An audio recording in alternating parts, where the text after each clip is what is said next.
பாடுவோம். நல்ல தெய்வம் நன்மை செய்தார், செய்த நன்மை ஆயிரங்கள் சொல்லி சொல்லி பாடுவேன். செய்த நன்மை ஆயிரங்கள் சொல்லி சொல்லி பாடுவேன். நன்றி தகப்பனே, நன்மை செய்திரே. நன்றி தகப்பனே, நன்மை செய்திரே. ஜீவன் தந்து நீர் அன்பு கூர்ந்தீர், பாவம் நீக்கிட கழுவிவிட்டீர். ஜீவன் தந்து நீர் அன்பு கூர்ந்தீர், பாவம் நீக்கிட கழுவிவிட்டீர். உமக்கென்று வாழ பிரித்தெடுத்து உமது ஊழியம் செய்ய வைத்தீர். உமக்கென்று வாழ பிரித்தெடுத்து உமது ஊழியம் செய்ய வைத்தீர். நன்றி தகப்பனே, நன்மை செய்திரே. நன்றி தகப்பனே, நன்மை செய்திரே. நன்றி தகப்பனே, உங்க ஜீவனை கொடுத்து உங்க ரத்தத்தை சிந்தி எங்கள் பாவங்களுக்காக நீர் அடிக்கப்பட்டு, அப்பா நீர் ஆண்டவரே இன்றைக்கு எங்களை இப்படி ஒரு ஆசீர்வாதத்தோடு உம்முடைய ஜீவன் கொடுத்து 3ஆம் நாள் உயிரோடு எழுந்து இன்றைக்கும் எங்களுக்காய் பதிந்து பேசிக் கொண்டிருக்க எங்கள் தேவாதி தேவனுக்கு கோடி கோடி கோடி நன்றி செலுத்துகிறோம் ஆண்டவரே. கோடி நன்றி செலுத்துகிறோம். இந்த நாளின் வார்த்தையை எங்களுக்கு நீர் ஆசீர்வதித்துக் கொடுங்க. பேசுகிற அடியாருக்கு அப்பா, கேட்கிற பிள்ளைகளுக்கும் நீர் ஆண்டவரே ஆசீர்வாதமாக்கி தருவீராக. நீங்க பேசுங்கப்பா, நாங்கள் கேட்கிறோம். உடைய வார்த்தைகள் செவியிலே விழுந்து ஆண்டவரே இயேசு மூலம் ஜெபம் கேளும் உங்கள் ஜீவனுள்ள நல்ல பிதாவே, ஆமென். கர்த்தர் நல்லவர். கர்த்தர் நல்லவர் தானே? நல்லவரா? நல்லவர் இல்லையா? நல்லவர், ரொம்ப ரொம்ப நல்லவர், ரொம்ப ரொம்ப நல்லவர். நாம எல்லாருமே உண்மையாலுமே யாரு விசேஷமானவர்கள். அதை நம்ம எப்பவுமே என்ன பண்ணக்கூடாது, மறந்துடக்கூடாது. என்ன போராட்டம் வரட்டும், என்ன வேணா வரட்டும், ஆனா நம்ம என்ன நினைக்கிறோம், நான் விசேஷமானவர், நான் விசேஷமானவன். என்னை எப்படி வச்சிருக்காரு, என் தேவன் உயர்த்தி வச்சிருக்காரு. நம்ம வர போராட்டத்துக்கு சோர்ந்து போயிட்டோம்னா நமக்கு முன்னாடி ஒருத்தர் நினைவு இருப்பான். அவன் என்ன நினைப்பான், நீ சோர்ந்து போ, நீ அழுவு, நீ துக்கமாயிரு, அப்பதான் நான் எழுதிருப்பேன். அவன் சந்தோஷமா ஜெபிக்க உட்கார்ந்து பாருங்க, நீ உற்சாகமா ஜெபித்து பாருங்க, அவன் நம்ம பக்கத்துல வர முடியாது, ஓடி போவான். அப்படியே உறங்குங்க. என்ன சொல்லுவான், நான் பக்கத்துல இருந்து நல்லா தூங்குமா, அப்பதான் உன் காரியெல்லாம் வாய்க்காது, நான் ஜெயப்படுத்துருவேன் அப்படின்னு சொல்லுவாங்க சத்ரு. ஆனா நம்ம என்ன பண்ணோம், சத்ருக்கு சந்தோஷத்தை கொடுக்க கூடாது. நம்ம என்ன பண்ணோம், நம்ம ஜெபித்து நம்ம ஜெயம் எடுக்கணும். கர்த்தர் நல்லவர். இந்த ஒரு மெசேஜ் போன வாரம் கொடுக்க வேண்டியது, அதாவது 2 வாரத்துக்கு முன்னாடியே இருக்கு. இந்த ஒரு வார்த்தை எனக்கு காதுல வந்துட்டே இருந்துச்சு. எனக்கு அது எப்படி எடுக்கிறதுனே தெரியல. அதனால என்ன இசப்பா, இது எப்படி நான் இது எப்படி ஒரு மெசேஜா எடுக்க முடியும்? ஒரே ஒரு வார்த்தை, கிரயத்துக்கு கொல்லப்பட்டீர்கள். எப்படியா கிரயத்துக்கு நம்ம என்ன கிரயத்துக்கு கொல்லப்பட்டிருக்கோம்? அப்ப யோசிச்சேன். நம்மள அவர் உடம்புல இருக்கிற இயேசு, அவர் உடம்புல இருக்க எல்லா ரத்தத்தையும் ஊற்றி எல்லாருக்காக ஒரு மனிதன் மரிப்பது நல்லது. எப்படி தேவன் எப்படி இருக்கிறாரு, இந்த உலகம் பாவம் நிறைந்திருக்குது, இந்த உலகத்துல எப்படியாவது பாவம் மன்னிப்பு உண்டாகி மக்கள் எல்லாம் எப்படி இருக்கணும், அவங்க உயிர் மீட்சி அடையணும், அவங்க பரலோகராஜ்யத்தை சுதந்திரத்துக்கு வரணும் அப்படின்னு சொல்லி ஒரு மனுஷன் அப்போ கிரயத்துக்கு கொல்லப்பட்டிருக்கிறார். ஒரே ஒரு வசனம் வாசிக்கலாம். 1 கொரிந்தியர் 6வது அதிகாரம் 20வது வசனம். கிரயத்துக்கு கொல்லப்பட்டீர்களே, ஆகையால் தேவனுக்கு உடையவர்களாகிய உங்கள் சரீரத்தினாலும் உங்கள் ஆவியினாலும் தேவனை மகிமைப்படுத்துங்கள். எப்படி? உங்கள் சரீரத்தினாலும் உங்கள் ஆவியினாலும் யாரை மகிமைப்படுத்தணும்? நம்மள அவரு உடம்புல இருந்த எல்லா ரத்தம் ஊத்தி நம்ம என்ன பண்ணிருக்காரா, நம்மளை ரட்சித்திருக்காரு, நம்ம பாவங்களை நம்ம கழுவி தூக்கி இருக்காரு, எல்லாம் செஞ்சிருக்காரு. ஆனா நமக்குள்ள ஏதாவது ஒட்டிக்கிட்டு தான் இருக்கும். இருக்குதா இல்லையா? எல்லாமே நம்ம எப்படி இருக்கணும்? கரெக்ட் சொல்ல முடியுமா? தேவனுக்கு பிரியமில்லாதது என்கிட்ட இல்ல அப்படின்னு யாராவது சொல்ல முடியுமா? சொல்லவே முடியாது. தேவன் ஒருவர் தவிர, இயேசு பரிசுத்தவான், அவரை தவிர பரிசுத்தவான் இந்த உலகத்துல இல்ல. ஆனா பாவம் செய்யணும், பாவத்திலேயே மூழ்கி போயிடுறது கிறிஸ்தவ வாழ்க்கை கிடையாது.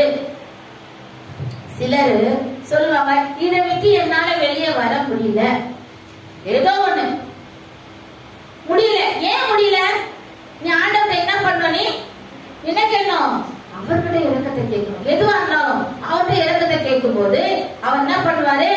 நமக்கு அவர் பலன் கொடுப்பார். எதுவா இருந்தாலும் எதுவா இருந்தாலும். சிலர் டிவி பார்க்கறதுல அவர் ஒரு அடிக்டா இருப்பாங்க. ஒருத்தர் ஒவ்வொன்றுல கிரயத்துக்கு கொல்லப்பட்டுங்க இந்த வார்த்தை வரும்போது நான் அதான் யோசித்தேன். இது எனக்கு ஒரு 2 வாரமா எனக்கு அப்படியே போயிட்டே இருக்குது. யோசிச்சு இது என்ன எப்படி மெசேஜ் எழுதுறது அப்படின்னு சொல்லி யோசிச்சு உட்கார்ந்து 2 நாளா ப்ரிப்பேர் பண்ணேன். ஏன்னா நம்மள அவர் அவ்வளோ நேசிக்கிறாரு.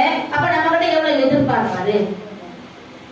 அவ்வளோ ஜீவனை கொடுத்து நம்மளை மீட்டு கொண்ட தேவன் எவ்வளவு நம்ம கிட்ட எதிர்பார்ப்பார். நம்ம எப்படி இருக்கணும்? நான் அவருடைய பிள்ளை, நான் எப்படி இருக்கணும்? அவர் எப்படி எதிர்பார்ப்பாரு? அதுக்கு ஒரு வசனத்தை கூட படிக்கலாம். அவர் எப்படி நம்மளை மீட்டு கொண்டு, அதுக்கு ஒரு 2-3 வசனத்தை படிச்சுட்டு அதுக்கப்புறமா அந்த வசனத்துக்குள்ள போலாம். மத்தேயு 26வது அதிகாரம் 67-68 வசனங்களை படிக்கலாம். மத்தேயு 26 அவர் எப்படி நமக்காக பாடுபட்டார். இது வந்து குஃப்ரேல பேச வேண்டிய வார்த்தைகள் தான்.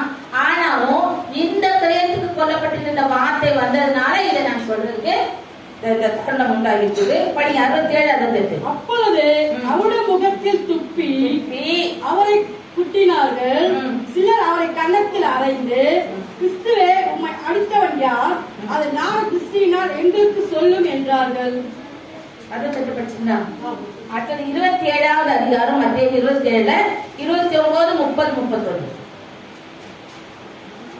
உள்ளூரால் ஒரு முடியை பின்னி அவர் சிரசின் மேல் வைத்து அவர் வலது கையில் ஒரு கோலை கொடுத்து அவர் முன்பாக முழங்கால் படியிட்டு, யூதுடைய ராஜாவே வாழ்க என்று அவரை பரியாசம் பண்ணி அவர் மேல் துப்பி அந்த கோலை எடுத்து அவரை சிரசில் அடித்தார்கள்.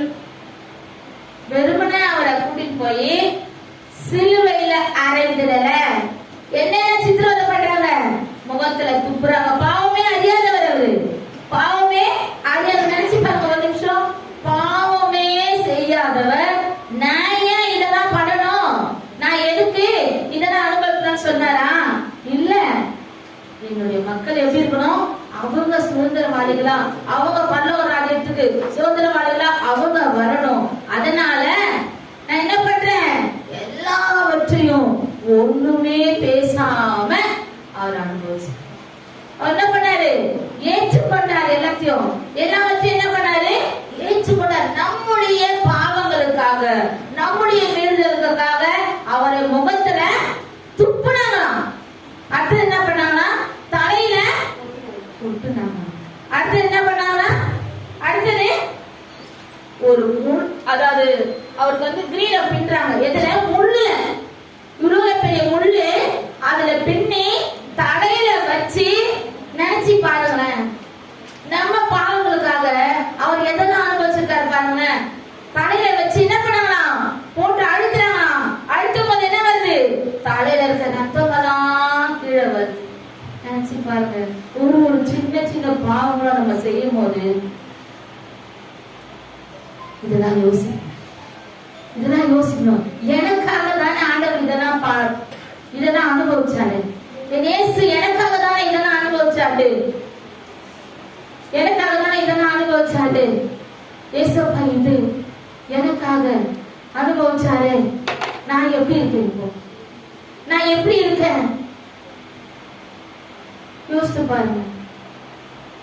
அவர் நம்ம கிட்ட எவ்வளவு எதிர்பார்ப்பார். தலையில முள்ளுனால கிரீடம் பின்னி தலையில வச்சு அடிச்சு அந்த தலையில இருக்க ரத்தமெல்லாம் கீழே வழி. தலையில புடிப்பொடி பின்னி தலையில வச்சு அடிச்சா வலிக்காதா? வலிக்குமா வலிக்காதா? வலிக்காதுன்னா யாராவது அதை அனுபவிச்சதான் தெரியும். எப்படி வலிக்கும், எவ்வளவு வலிக்கும் நமக்கு. அப்ப நம்ம என்ன பண்ணுவோம்? ஐயோ என்னை விட்டுருங்க, இதெல்லாம் எனக்கு தேவையில்லை, நான் இதுக்கு பாத்திரவான இல்ல, என்னை விட்டுருங்க சொன்னாரா? இல்ல. என்னுடைய மக்கள் எப்படி இருக்கணும்? சோதரவாளிகளா சந்தோஷமா அவங்க இருக்கணும்னா நான் இதெல்லாம் அனுபவிச்சுதான் ஆகணும். நமக்காக அவர் ஏற்றுக்கொண்டார், நமக்காக அதை ஏற்றுக்கொண்டார். அப்போ நம்ம நினைச்சு பார்க்கணும், யாரெல்லாம் நான் உண்மையாவே டாக்டரே கேட்கிறேன், என்னால இதை விட முடியல, சின்ன சின்ன காரியங்க விட முடியல நினைக்கணும். நினைச்சு பாருங்க, ஏசு எனக்காக இவ்வளவு ரத்தம் சிந்தினாரு, ஏன் என்னால முடியாது? ஏன் முடியாது? இன்றைக்கு கரூர்ல 38 சொல்றாங்க, 50 பேர் மாதிரி மறிச்சிருக்காங்க. 38 சொல்றது நைட் 11 மணிக்கு. அதுக்கப்புறம் 20 பேர் கிட்ட கவலைக்கிடமா இருக்காங்க. எங்க கரூருக்கு போய் நம்ம அண்ணன் விஜய் என்ன போனாலே நிறைய நல்ல காரியம் நடந்துருக்கு. எப்படி ஆயிடுச்சு? அந்த ஊரே அழுதுட்டு இருக்காங்க. ஆனா எங்க நல்ல இடம் கொடுக்க என்னென்னமோ சொல்றாங்க, அது நமக்கு தேவையில்லை. ஆனா பாருங்க, கர்த்தர் நம்மள நல்லா வச்சிருக்காரு, நம்மள சுகமா வச்சிருக்காரு, நம்மள எப்படி வச்சிருக்காரு? ஆரோக்கியமா வச்சிருக்காரு, நல்ல ஆகாரம் கொடுக்கிறாரு. தேவனை தேடுறதுக்கு நமக்கு எப்படி இருக்குது? நேரம் இல்லை. எதுக்கோ நேரம் இருக்குது. தேவனை தேடி வர்றதுக்கு எப்படி இருக்குது? நேரம் இருக்குது, ஆனா வர முடியாது. அநேக சபைகள் இன்றைக்கு வெள்ளிக்கிழமை ஜெபத்துல ஒருத்தர் 2 பேர் தான். எங்க வேணா போய் பாருங்க. கொரோனாவுக்கு அப்புறம் சத்ரு பயங்கரமான ஒரு வேலை செஞ்சான். என்ன செஞ்சான்? கொரோனான்னு ஒண்ணு கொண்டு வந்து அதுல காலியான சபை நிறைய சபைகள் என்னாச்சு? காலியாகி போயிடுச்சு. கரியத்துக்கு கொல்லப்பட்ட நான் எப்படி இருக்கணும்? அத ஒவ்வொரு நாளும் என்ன பண்ணணும்? யோசிக்கணும். இந்த வார்த்தைகளை நம்ம தியானிக்கணும். நம்மளால முடிஞ்ச அளவுக்கு என்ன பண்ணணும்? அவருக்கு பிரியமா நடந்து கொள்ள நம்ம என்ன பண்ணணும்? பிரயாசம் பண்ணணும். இப்ப அந்த வசனத்தை படிக்கலாம். 2 ராஜாக்கள் 18வது அதிகாரம் 4வது வசனம்.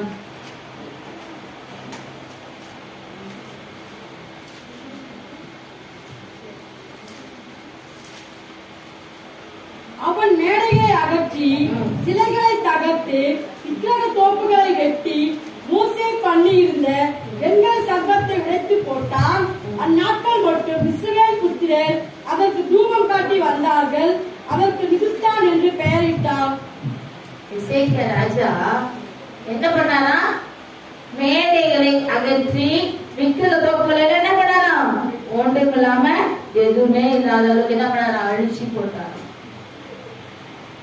இதுல நமக்குள்ள எந்த ஒரு விக்கிரகமும் உருவாக கூடாது, எந்த ஒரு விக்கிரகத்துக்கும் நம்ம அடிமையாக கூடாது. இயேசு ஜீவனுள்ள தேவன், நமக்காக மரித்து 3ஆம் நாள் உயிரோடு கல்லறையிலிருந்து எழுந்து இன்றைக்கும் நமக்காக தேவனிடத்துல பரிந்து பேசிக் கொண்டிருக்கிறார்.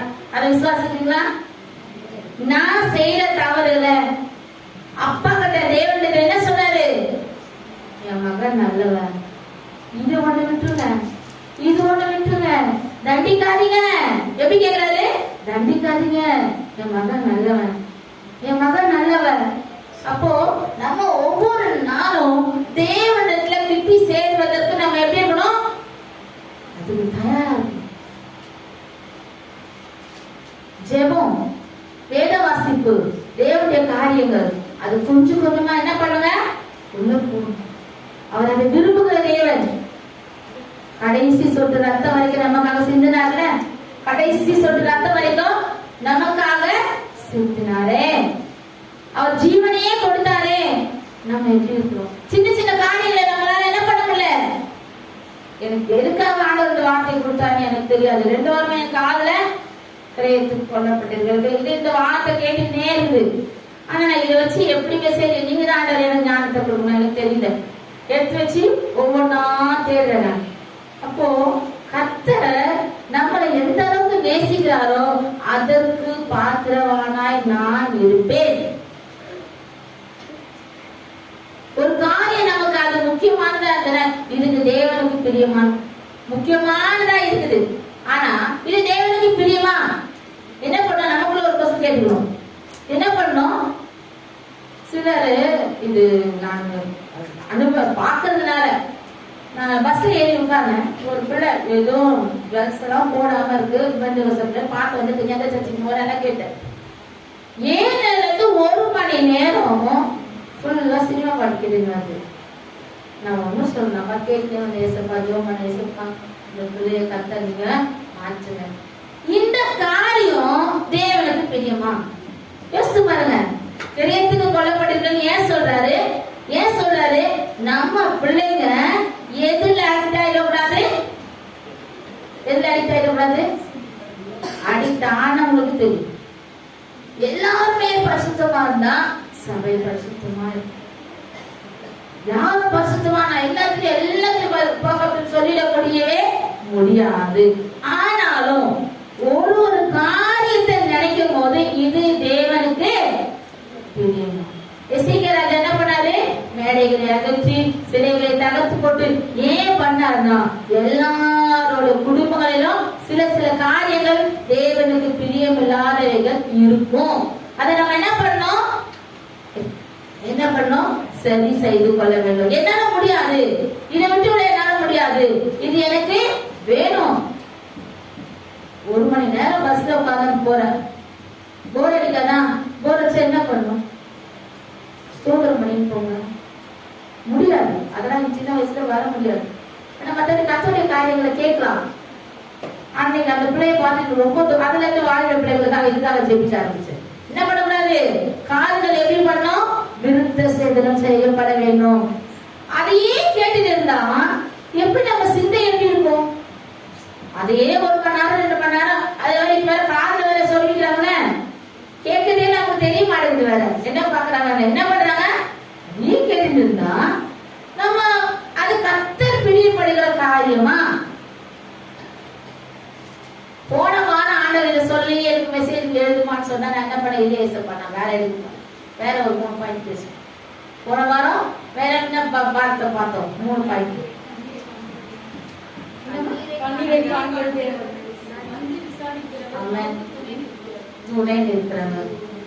ஆசீர்வாதமா இருந்துச்சு போன வாரம். ஆண்டவர் இந்த வார்த்தை ஆண்டவர் என்ன சொல்றாரு? சொல்லு சொல்லுன்னு சொல்லும் போது நான் சொல்லாம எப்படி இருக்க? சிலருக்கு இது பிரயோஜனம் உள்ள வார்த்தை தான், இல்லைன்னு சொல்ல முடியாது. நம்ம எதெல்லாம் ஆசீர்வாதத்தை பெற்றுக்கொண்டோமோ அந்த ஆசீர்வாதத்தை பெற்றுக்கொண்டதை கடந்து போகும்போது இதெல்லாம் நம்ம என்ன பண்ணணும்? விளக்கணும். நான் யாரையும் குறிப்பிட்டு இவங்கதான் அவங்கதான் சொல்றதுக்கு எனக்கு தெரியாது. அந்த அளவுக்கு யாரும் அவங்க தீபாவை நான் பார்த்து பொதுவா ஆண்டவர் எனக்கு உணர்ந்ததுனால இதை நான் சொல்றேன். மற்றபடி எனக்கு வேற ஒன்றும் எனக்கு இது கிடையாது. ஆனா அதுல பாருங்க 2 நாளாகமம் 32வது அதிகாரம் 8வது வசனம் படிங்க. 32:8.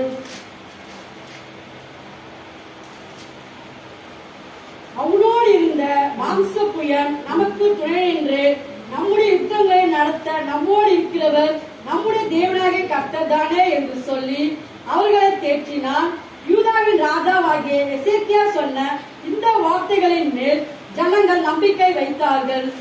அவனோடு இருந்த மாம்ச புயல் நம்மளோட இருக்கிறது தேவனுடைய. தேவன் நம்ம ஒரு மனுஷனோட இருப்பாரு. ஆனால் தேவன் விரும்புகிற காரியங்கள் நம்மிடத்துல இருக்குமானால் நமக்குள்ள வாசம் பண்ணுவாங்க. அதை நம்ம என்ன பண்ணோம்? நல்லா தெரிஞ்சுக்கணும். காலையில எழுந்தா என்ன பண்ணோம்? எழுந்ததும் போனை கையில எடுக்கணும். அப்படிதானே? யாரா எடுக்கிறாங்க? எழுந்தது என்ன பண்ணோம்? தேவன் விரும்புவாரா? விரும்புவாரா? எதை விரும்புவார்? காலையில எழுந்தோடனே தேவ சமூகத்தை கொஞ்ச நேரம் பிள்ளைகளுக்கு அதை கற்றுக் கொடுங்க. வீட்டுல ஒரு 10 நிமிஷம் ஜெபிக்கணும், வேதம் வாசிக்கணும், தேவனை தேடணும். தேவன் விரும்புகிறபடி நம்ம கொஞ்சம் கொஞ்சமா அதுல என்ன ஆகணும்? உள்ள போகணும். அது தேவன் பிரியப்படுகிற காரியம். திரையத்துக்கு கொல்லப்பட்டிருக்கோமே, ஒவ்வொரு நாள் இதை நினைச்சுக்கிறோம். நம்ம என்ன அவர் உடம்புல இருக்க கடைசி சொட்டு ரத்தம் வரைக்கும் சிந்தி என்ன பண்ணுறாரு, மீட்டு எடுத்திருக்கிறாரு. அதனால நான் எப்படி இருக்கேன், அவருக்கு முன்பாக கொஞ்சம் கொஞ்சமா இயேசுவுக்கு பிரியமா, என் தேவனுக்கு பிரியமா, என் பரிசுத்த ஆவியானவருக்கு பிரியமாய் நான் மாறுவேன். இது ஏதோ நான் சொல்றேன், நீங்க கேக்குறீங்க. எதுக்கு நம்ம 2 காது இருக்குது? 2 காது ஏன் இருக்குது எல்லாருக்குமே தெரியும். ஒரு காதுல வாங்கி ஒரு காது கடவுள் நமக்கு 2 காது கொடுத்திருக்காரு. காதுல வாங்குறத இருதயத்திலே தக்க வைத்துக் கொள்ளுங்கள், கர்த்தர் பிரியப்படுவார். யாரோட சிந்தையும் நம்ம போய் என்ன பண்ண முடியாது, போய் வாயில பேசுறது நம்ம கேட்டுக்கலாம்.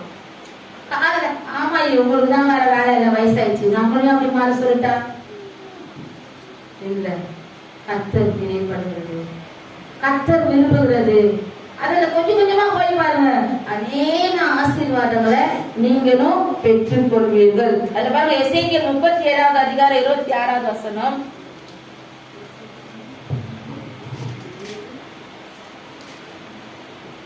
நான் அவர்களோட சமாதான உடன்படிக்கை செய்வேன், அது அவர்களுக்கு நித்திய உடன்படிக்கையாக இருக்கும். நான் அவர்களை நிலைப்படுத்தி அவர்களை வர்த்திக்க பண்ணி அவர்கள் நடுவிலே என் பரிசுத்த ஸ்தலத்தை என்றென்றைக்கு ஸ்தாபிப்பேன். எப்படியா இது சொல்ற ஆசீர்வாதங்கள்லாம் நமக்கு அது அப்ளிகபிள் ஆகணும், நமக்கு வந்து சேரணும்னா என்ன பண்ணணும், கேட்கிற வார்த்தைகளை தக்க வைத்துக் கொள்ளணும். எனக்கு தான் பேசப்பட்டது, நான் கர்த்தருக்குள்ள கொஞ்சம் கொஞ்சமா என்ன அவர் விரும்புகிறபடி நம்ம என்ன பண்ணணும், மாற்றிக் கொள்வதற்கு ஆயத்தம். 38வது அதிகாரம் 7வது வசனம் படிங்க. எசேக்கியேல், நீ ஆயத்தப்படு, உன்னுடனே கூடின எல்லா கூட்டத்தையும் ஆயத்தப்படுத்தி நீ அவர்களுக்கு காவலாளனாய் இரு. யாரு, நம்ம ஒரு குடும்பத்துல இருக்கிற ஒரு பெரியவங்க. முதல்ல நீ ஆயத்தப்படு, என்ன பண்ணு, இதுக்கு நீ ஆயத்தப்படு. அடுத்தது என்ன பண்ணு, உன்னுடனே கூட உன் குடும்பத்துல இருக்க எல்லாரையும் நீ என்ன பண்ணு, ஆயத்தப்படு. அடுத்தது நீ அவர்களுக்கு எல்லா குடும்பத்துல இருக்க பெரியவங்களும் அவங்க பிள்ளைகளுக்கு மருமகன் மருமகள் பேரன் அவங்களுக்கெல்லாம் யாரு, காவலாளிகள். காவலன் ஏன் நம்மள பொறுப்பாளனா வச்சிருக்க. சிலருக்கு கேள்வி கேட்க எப்படி இருக்கும் பாருங்க, அப்ப பாரு கேள்வி கேட்க. நமக்கு என்னன்னா நம்ம பிள்ளைங்க நம்மளோட எப்படி இருக்கணும், நம்ம தேவனை விரும்புறபடி நம்ம தேவனை எப்படி நடத்துறாரு அதுல நம்ம இருக்கணும். அப்படி நம்ம நேசிச்சு நம்ம பிள்ளைங்களை என்ன பண்ணுவோம், நல்வழிப்படுத்தணும் அப்படின்னு நினைச்சு நமக்கு. அது சின்ன வயசு பிள்ளைங்களுக்கு என்ன ஆகாது, ஆண்டி பாரு தேவையில்லாம கேள்வி கேட்கறாங்க அப்படின்னு நினைக்க போனோம். அது நல்லதுன்றது பின்னாடி நான் அவங்களுக்கு உணர்வாங்க. கர்த்தர் நல்லவர். உண்மையாலுமே நம்ம முதலாவது ஆயத்தம் பண்ணணும். தேவனுக்குள்ள நம்ம எப்படி இருக்கணும், வைராக்கியமாவதற்கு. ஏன்னா கடைசி சொட்டு ரத்தம் வரைக்கும் நமக்காக சிந்தி என்ன பண்ணுறாரு, நம்மளை மீட்டு எடுத்திருக்காரு. நம்முடைய பாவங்களுக்காக நாம தண்டிக்கப்படல, அவர் தான் தண்டிக்கப்பட்டிருக்காரு. அவர் தான் தண்டிக்கப்பட்டிருக்காரு.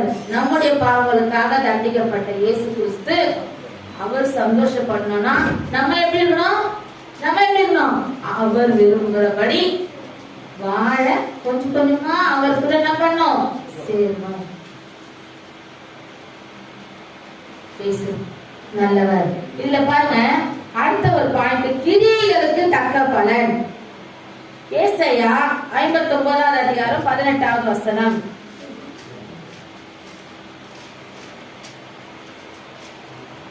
கிரியைக்கு தக்க பலனை அளிப்பார்.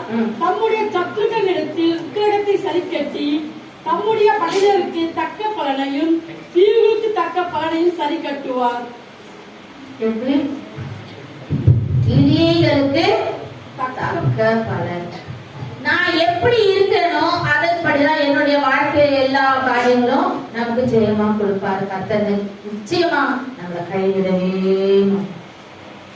என்ன பண்ணுவாரு, நம்மளை கைவிடாமல் காக்கிற தேவன். கிரியைகளுக்கு தக்க பலன் கொடுப்பார். அதுல யோவான் 14வது அதிகாரம் 12வது வசனம்.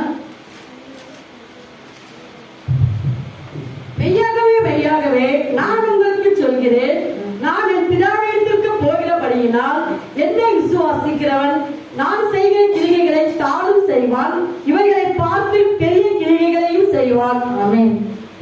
நமக்காக அவர் ரத்தம் சிந்தி மரித்து மூன்றாம் நாள் உயிரோடு எழுந்து பரலோகத்துக்கு போயிருக்கார். நமக்கு அந்த எல்லா பவரும் நமக்கு கொடுத்துருக்காரு. நம்ம என்ன பண்ணோம்? உடம்பு சரியில்லைன்னா உடனே என்ன பண்ணக்கூடாது? பயப்படாது. ஏசு என்னோட இருக்காரு, ஏசு எனக்கு சுகம் கொடுப்பாரு, ஏசு என்ன நடத்துவாரு, ஏசு என்ன கைவிட மாட்டாரு. எப்பவுமே என்ன பண்ணக்கூடாது? எடுத்த உடனே என்ன பண்ணக்கூடாது? நெகட்டிவாவே ஐயோ இது இப்படி ஆயிடுமா, இது அப்படி ஆயிடுமா, என்ன ஆகுமோ தெரியல. இல்ல, ஏசு என்ன பண்றாரு? நான் செய்யற அவர் எவ்வளோ அற்புதம் செய்தாரு, அதெல்லாம் நம்ம செய்ய முடியுமா? முடியும். அதான் குத்துக்கல்ல வாக்கு தத்துவம். இது இருக்கிற எல்லாமே என்னது? இதெல்லாம் இது இருக்கிற எல்லாமே என்னது? சத்திய வார்த்தைகள். அந்த வார்த்தைகள் நமக்கு எப்படி இருக்குது? அது எல்லாத்தையும் நமக்கு வாக்கு தத்துவம்லாம் கொடுத்து அதை நிறைவேற்றி கொண்டிருக்கிறார். அது இன்னொரு முறை படிங்க அந்த வசனத்தை. மெய்யாகவே மெய்யாகவே நான் உங்களுக்கு சொல்கிறேன், நான் என் பிதாவிடத்திற்கு போகிறபடியினால் என்னை விசுவாசிக்கிறவன் நான் செய்கிற கிரிகைகளை தானும் செய்வான், இவைகளை பார்க்கிலும் பெரிய கிரிகைகளையும் செய்வான். எப்படி செய்ய முடியும்? ஒருத்தர் உடம்பு சரியில்லை குடும்பத்துல, உடனே என்ன பண்ணும்? இயேசு நோக்கி பார்க்கணும். ஏசப்பா நீங்க சொல்லிருக்கீங்கல்ல, இப்ப விடுதலை கொடுங்க. ஏன் நான் இதெல்லாம் சொல்றேன்னா, நம்ம இருதயத்துல என்ன வரணும்? அதிகமான நம்பிக்கை, விசுவாசம். நீங்க செய்வீங்க. நம்ம ஜெபிக்கிற ஜெபங்களுக்கு என்ன பண்ணணும்? நீங்க நடத்துவீங்க, நீங்க செய்வீங்க. விசுவாசத்தோட ஜெபிக்கும் போது அந்த காரியங்கள்லாம் எப்படி இருக்கும்? நமக்கு ஜெயமா அமையும். உண்மையா நம்ம சபைக்கு வந்து நிறைய பிள்ளைங்க அவங்க இப்ப அடையிறதுக்காக போய் ஜெபிக்கிறாங்க. அதை கேள்விப்படும்போது எனக்கு ரொம்ப சந்தோஷமா இருக்கும். காலையில சொல்றாங்க, பொம்மியம்மா அம்மா அவங்க ரொம்ப உடம்பு முடியலம்மா, நான் போய் ஜோம் பண்ணிட்டு வந்தம்மா, அடுத்த வாரம் சர்ச்சுக்கு வர சொல்லிட்டோம்மா. எப்படி? பொம்மியம்மா வந்து சாட்சி சொல்ல மாட்டாங்க, வந்து ஜோம் ஒன்னும் பண்ண மாட்டாங்க, அவங்க ஏதோ ஒரு மூலம் இருந்தாரு. ஆனா அவங்க செய்யற ஒரு ஊழியம் தெரியுமா? என்ன பண்றாங்க? சௌந்தர்யா அவ்வளவுதான், அந்த பிள்ளை அவ்வளவுதான் அவுட்டுன்னு சொல்லிட்டாங்க. என்ன சொல்லிட்டாங்க? ஐசியூல போட்டு ஐயா ஜோம் பண்ணுங்க ஐயா, அந்த பிள்ளை நல்லா வந்து நம்ம சபையில சாட்சி சொல்லணும். அவ்வளவுதான், டாக்டர்களே சொல்லிட்டாங்க, கை விட்டுட்டாங்க. ஆனா அந்த பிள்ளை வந்து சாட்சி சொல்லிச்சா? நம்ம சபையில சாட்சி சொல்லிச்சா? நல்லா ஆனதுக்கு அப்புறம் அவங்க வீட்டுக்கு என்ன சொல்றாங்கன்னா, சர்ச்சுக்கு தான் போக கூடாது அப்படின்னா வார வாரம் போய் பார்த்துட்டு வராங்க, பேசிட்டு வராங்க, வார வாரம் போய் பேசிட்டு வராங்க. அம்மா வரியாமா சர்ச்சுக்கு? அம்மா இப்ப வேணாம்மா, அவர் கொஞ்சம் சரியாகட்டம்மா. நேற்றைக்கு ஒருத்தவங்க ரொம்ப முடியல போய் ஜோம் ஆயிட்டு வந்திருக்காங்க. இன்னைக்கு வாங்கன்னு கூப்பிட்டா, இல்லங்க அடுத்த வாரம் வராங்க. எப்படி? அடுத்த வாரம் வராங்க. அவங்களால முடிஞ்சது. அவங்க இந்த வயசுல என்ன பண்றாங்க? அவங்களால முடிந்தத கர்த்தருக்காக செய்யறாங்க. நினைச்சு பாருங்க, இந்த வருஷத்துல 9 மாசம் முடிய போகுது. நம்ம எத்தனை பேருக்கு கர்த்தருடைய வார்த்தையை சொல்லிடுறோம்? எனக்கு இவ்வளவு நன்மை செய்து என்ன நல்லா வச்சிருக்காருல. பக்கத்துல ஒரு வார்த்தை போடுறோமா? இயேசு நல்லவருங்க, இயேசுவால நான் நல்லா இருக்கிறேங்க, இயேசு நன்மை செய்கிறவருங்க சொன்ன போதுங்க. ஒரு வார்த்தை என்ன ஆகும்? மனுஷருக்கு முன்பாக நம்ம ஆண்டவருடைய வார்த்தையை சொல்றதுக்கு வெட்கப்பட்டோமே, ஆனால் பரலோகத்துல நம்ம பேர் சொல்றது அவர் வெட்கப்படுவார். சிலர் ஐயோ அவங்க என்ன நினைச்சுக்குவாங்க, அவங்க கிட்ட இதெல்லாம் சொல்லக்கூடாது. என்ன சொல்லக்கூடாது? அவங்க என்ன வேணா நினைச்சுட்டு போட்டுங்க, நீ சொல்லிடு, உனக்கு அந்த ஆசீர்வாதம் வந்து சேர்ந்துடும். அப்படிதான் நம்ம சொல்லுவோம். என்ன வேணா நினைச்சிட்டோம், நம்ம கிண்டல் பண்ணட்டும். ஏசு இன்னைக்கு என்ன வைத்திருக்கிறது, இன்னைக்கு என்ன ஜீவனோட வைத்திருக்கிறது அவர்தான். யார் வேணா என்ன வேணா நினைச்சிட்டு போட்டோம், ஏசுக்காக நான் செய்வேன் சொல்றாருல. என்ன செய்வான்? நான் செய்ய கிரியை இதை காட்டிலும் பெரிய கிரியை. இயேசு செய்த அற்புதங்களை எழுதினா இந்த புத்தகம் கொல்லாதான். இந்த புத்தகம் அவ்வளவு மார்க்ல இருக்கு வசனம். அவ்வளோ செய்தாங்க. அந்த 3.5 வருஷத்துல அவ்வளோ அற்புதங்களை செய்தார். அந்த அற்புதங்களை செய்த தேவன் நம்ம வாழ்க்கையில இருக்கிற சின்ன சின்ன பிரச்சனைகளை அதுதான் நம்ம பெருசா நினைச்சுக்கிறோம். அதுக்கு அவருக்கு ஒண்ணுமே இல்லை. அவருக்கு ஒண்ணுமே இல்லை. என்ன பண்ணாரு? நிமிஷத்துல அற்புதம் செய்வார். இருதயத்தின் ஆழத்துல நம்பிக்கை வைக்கணும். இருதயத்தின் ஆழத்துல எப்படி இருக்கணும்? விசுவாசம் வைக்கணும், நம்பிக்கை வைக்கணும். எனக்கு ஏசு செய்வாருங்க, என்னை நேசிக்கிறாருங்க அவர். அதனாலதாங்க எனக்காக ரத்தத்தை எல்லாம் சிந்தினாரு. எப்படி? இருதயத்தின் ஆழத்துல இந்த வார்த்தையை நம்ம என்ன பண்ணோம்?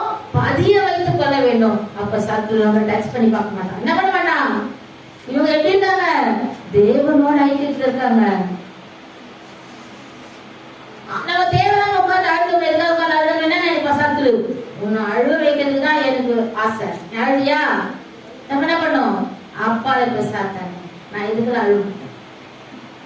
இதுக்கெல்லாம் பெரியவர் இயேசு என்னோட இருக்கிறாரு. என்ன சொல்லி பாருங்க, பெரியவர் இயேசு என்னோட இருக்கிறாரு, எனக்கு ஜெயம் தரும். அதை சொல்லுங்களேன், ஒரு வார்த்தை சொல்லி பாருங்க.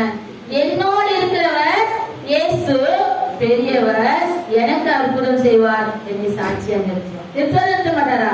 நம்ம ஜெபிக்கிற ஒவ்வொரு ஜெபங்களுக்கும் நமக்கு பதில் உண்டு. பதில் வராம இருக்கவே இருக்காது. நம்மளை நேசிக்கிறாரே, கடைசி சொட்டு ரத்தம் வரைக்கும் சிந்தி அவர் ஜீவனையே நம்மளுக்காக கொடுத்தாரு. அந்த தேவன் நம்மள விட மாட்டாரு. நம்ம கிளைகளுக்கு கிளைகள் தக்கவல்னா இது மாதிரி சின்ன சின்ன காரியங்கள். ஏசப்பாவை நம்புங்க. உடம்பு சரியில்லையா? ஏசு அற்புதம் செய்வாங்க, எனக்கு செய்தாருங்க. எப்படி? எனக்கு செய்தாருங்க, உங்களுக்கு செய்வாருங்க. சொல்லி பாருங்க. அப்படிங்களா? அவங்க கேட்பாங்க, இன்ட்ரெஸ்டா கேட்பாங்க, எனக்கு இதை செய்தாருங்க எங்க வாழ்க்கையில. நான் யார புதுசா பார்த்தாலும் எங்க பெரிய அண்ணனோட சாட்சியை சொல்லிடுவேன். ஏன்னா அண்ணன் சாட்சி மூலமா தான், அண்ணன் ஜீவனே போயிடும் சொன்ன அந்த சாட்சி மூலமா தான் எங்க அம்மா ஆண்டவர் ஏத்துக்கிட்டாங்க. அந்த சாட்சியை சொல்லிடுவேன். முடிச்சு பேசி முடிச்சிருவேன். எப்படியோ ஒரு நிமிஷம் இதை கேட்டுட்டு போங்க. அது கொஞ்ச நாள் அவங்களுக்கு கிரியை செய்ய ஆரம்பிச்சிடும். என்ன பண்ணுவாங்க?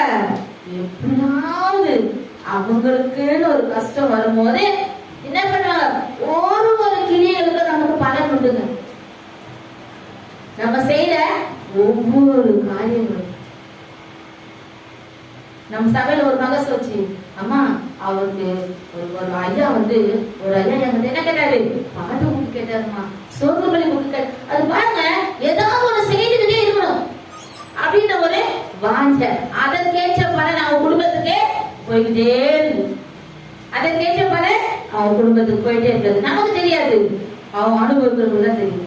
அதற்கேற்ற பலனை கத்தர் கொடுத்து என்ன பண்ணாரு? உயர்த்தி வைக்கிறார், உயர்வாக்குகிறார். கீழே போக மாட்டோம். நினைச்சு பாருங்க, இயேசுவை தெரிந்து கொள்றதுக்கு முன்னாடி நம்ம எப்படி இருந்தோம், இயேசுவை அறிந்து கொண்டதுக்கு அப்புறம். காலையில பாஸ்டர் எவ்வளவு சாட்சி சொன்னாங்க, எல்லாரும் கேட்டீங்க. எப்படியெல்லாம் அழுதோம், எப்படியெல்லாம் துக்கப்பட்டோம், எப்படிலாம் இருந்தோம். இன்றைக்கு கத்தர் எங்களை எப்படி வச்சிருக்காரு? உயர்த்தி வச்சிருக்காரு. அதுக்கு காரணம் அவரை உறுதியால் பற்றி கொண்டதுனால. அவர் கடைசி சொட்டு ரத்தம் வரைக்கும் சிந்தி நம்மளை மீட்டெடுத்திருக்கார். நம்ம கிட்ட எதுவுமே என்ன இல்ல. அது ஒரு பாட்டு இருக்கு, இன்னும் நான் அழியல, இன்னும் தோற்று போகல, ஆனாலும் வாழ்கிறனே, போராட்டங்கள் முடியல, பாடுகளும் தீரல, ஆனாலும் நிற்கிறனே, இன்னும் நான் அழியல, இன்னும் தோற்று போகல. ஏன்னா ஆனாலும் நான் நிற்கிறேன். ஏன்? கிருபை, அவரோட கிருபை. ஒரு கண்ணு தெரியாத ஒரு பாட்டு பாடுறாரு, எவ்வளவோ போராட்டம் வந்துச்சான், அந்த போராட்டத்துக்கு மேல கிருபை கொடுத்தா. கண்ணு தெரியாத ஒரு பாட்டு பாடுறாரு பாருங்க, ரொம்ப நல்லா இருக்கும். டெய்லியும் நம்ம நைட்ல அந்த விஜய் சேனல்லையும் அந்த ஜெயம் எல்லாம் ஏதாவது ஒன்று போடுறோம் அந்த பாட்டை. அருமையா இருக்கு கேட்கறதுக்கு. அவ்வளவு போராட்டம், அதுக்கு மேல கிருபை கொடுத்தாரு பாடல். ரொம்ப அருமையா இருக்கும். கிருபையை கொடுத்துதான் நம்மளை பாதுகாத்து. அந்த கிருபை தான் நம்ம என்ன பண்ணி தாங்கி கொண்டிருக்கிறது. கொலோசியர் 3வது அதிகாரம் 25வது வசனத்தை படிக்கலாம். 3:25.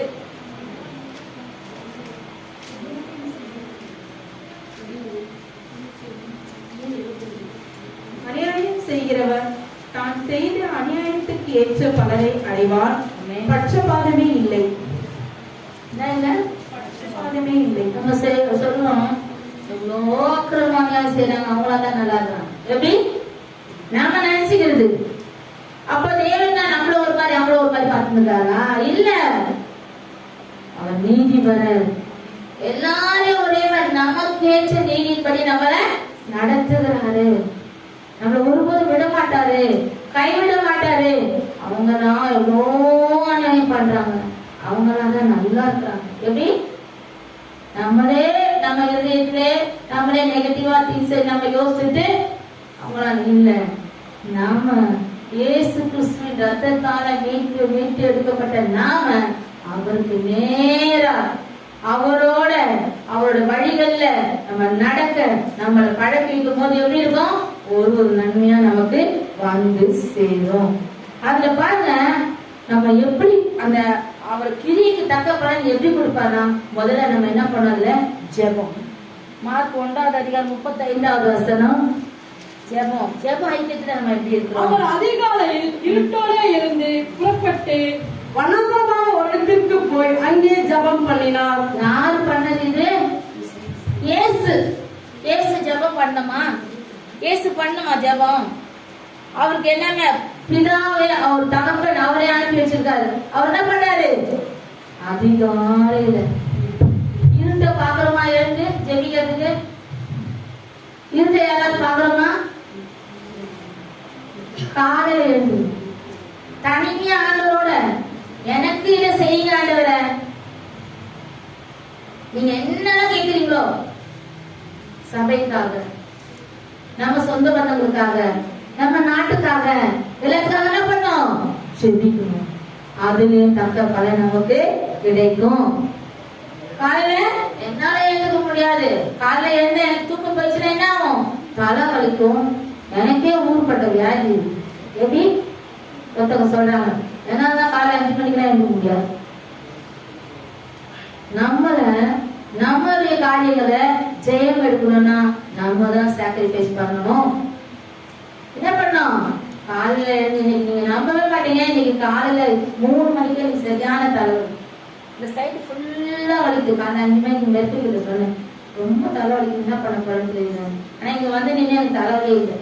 உட்காந்துல கூட தலைவலி தான். பாடோட பாட்டு பசங்கிட்ட கூப்பிட்டு பாருங்க, தலை வலிச்சுட்டே இருந்தது. ஆனா என்னன்னா, நீ எப்படி மெசேஜ் கொடுக்க போற அவனுக்கே தலைவலி. எப்படி நான் தலைவலி வந்தா நான் போய் நிற்பேன். ஏசு எனக்கு யார் உதவி செய்வா? ஏசு உதவி செய்வா. 4 மணிக்கு எழுந்து உட்காந்து ஜபத்துக்கு. 4:10 இன்னைக்கு எழுந்து 4 மணிக்கு அலாரம் வச்சுட்டு அஷ்டப்பட்ட தலைவலி தேச பண்ண பட்டது. ஆனா அதை விடக்கூடாது, எழுந்து வந்துட்டாங்க. பேச பண்ணி ஃப்ரெஷ் ஆயிட்டு அவர் நம்மளை தனிமையா இருந்து அவரை துதிக்கணும்னு அவர் ஆசைப்படுறார். நம்முடைய காரியங்கள் ஜெயமாவதற்கு என்ன பண்ணோம்? அவரை நோக்கி பார்த்துதான் ஆகணும். நம்ம சபை மக்களுக்காக ஒவ்வொருத்தர் பேரையும் சொல்லி சொல்லி சொல்லி காலையிலேயே ஜெபிக்கணும்னு எனக்கு ஆசை. எல்லாருக்கும் காலையிலேயே சொல்லிடணும். எல்லாருக்கும் இங்க இருந்து உட்கார்ந்த பிள்ளைங்கள்ல இருந்து ஆரம்பிச்சு அப்படியே வந்து எல்லாரையும் காலையிலேயே ஜெபிக்கணும். எனக்கு அந்த ஆசீர்வாதம் வரணும். நான் ஜெபிக்கிறதுனால இந்த ஆசீர்வாதம் எனக்கு கர்த்தர் கொடுப்பார், என் குடும்பத்துக்கு கொடுப்பார், என் பிள்ளைகளுக்கு கொடுப்பார், என் சபை மக்களுக்கு கொடுப்பார். அப்ப நம்ம என்ன பண்ணணும்? ஜெபிக்கணும். காலையில இருந்து ஜெபிக்கணும். அந்த பாருங்க, லூக்கா 5:16.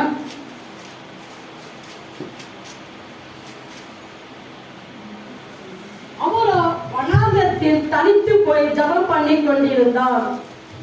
தனித்து எங்க வேணா ஜெபம் பண்ண போவாங்க. சிலர்லாம் தனிமையா ஜெபிக்கவே மாட்டாங்க. தனிமையா ஜெபிக்கிறதுக்கு அந்த தனி ஜெபத்தை தான் கர்த்தர் அதிகமா விரும்பும். தனியா உட்கார்ந்து ஜெபித்து பாருங்களேன், எப்பேற்பட்ட பிரச்சனை 10 நாள் 14 நாளுக்குள்ள நமக்கு ஜெயம் கிடைச்சது. அது நான் அனுபவிச்சது. எனக்கு அந்த சாட்சிகள் உண்டு. தனிமையா ஜெபிக்கும் போது அநேக காரியங்களுக்கு உடனே தனிமையா ஜெபிங்க. முடியாது, வேலைகள் அதிகம், ஒர்க் பண்றோம், வீட்டுல வேலை பார்க்கணும், ஆனாலும் அதை பத்தி அவருக்கு நேரத்தை கொடுக்கணும். ஜெபம் அநேக காரியங்கள்ல ஜெயத்தை கொடுக்கும். அநேக காரியங்கள் என்ன பண்ணோம்? ஜெயத்தை கொடுக்கும். டாக்டர் சொல்றாங்க, எனக்கு குழந்தை பிறக்கிறதுக்கு போய் ஹாஸ்பிட்டல் அட்மிட் பண்ணும்போது இந்த பிள்ளைக்கு நார்மல் டெலிவரி ஆகாது. யார் சொல்றா? எங்க அம்மா இல்ல, பயப்படாதம்மா, அவங்க மனுஷங்க தானே, ஏசப்பா நமக்கு அற்புதம் செய்வார். எப்படி செய்தாரா? சொல்லியிருக்கிறாங்க சாட்சி செய்தார். ஏன்னா நம்ம இறுதி நேரத்துல யார் இருக்கிறா? இயேசுவோட நம்பிக்கை இருக்கு. அவங்க சொல்றாங்க நர்சிங் அட்மிட் பண்ணதால ஆபரேஷன்னா நிறைய காசு செலவாகுமா? எங்க அம்மா இல்ல ஆபரேஷன் ஆகாது டாக்டர், நீங்க வேற நாங்க ஜோம் பண்ணிருக்கோம். குழந்தை பார்த்தோம்னா அந்த அம்மா கூப்பிட்டு சொல்லுது, அம்மா இந்த அம்மா ரொம்ப விசுவாசமா சொன்னாங்கம்மா. எப்படி கர்த்தர் நம்ம செபிக்கிறவங்களுக்கு ஒரு ஜெயத்தை எப்பவுமே கொடுத்துக்கிட்டே இருப்போம். கவலைப்படாது. எந்த காரியமும் நடக்கல, இது முடியாது, மனுஷன் எது சொன்னாலும் தேவன் அதை ஜெயமா மாற்றி கொடுப்பார். எல்லா கரங்களை தட்டி தேவாதி தேவனுக்கு மட்டுமே கொடுப்பார். அவர் நமக்காக ரத்தம் செஞ்சு நம்மளை மீட்டு எடுத்திருக்காரு. அவருக்கு பிரயோஜனம் உள்ளவர்.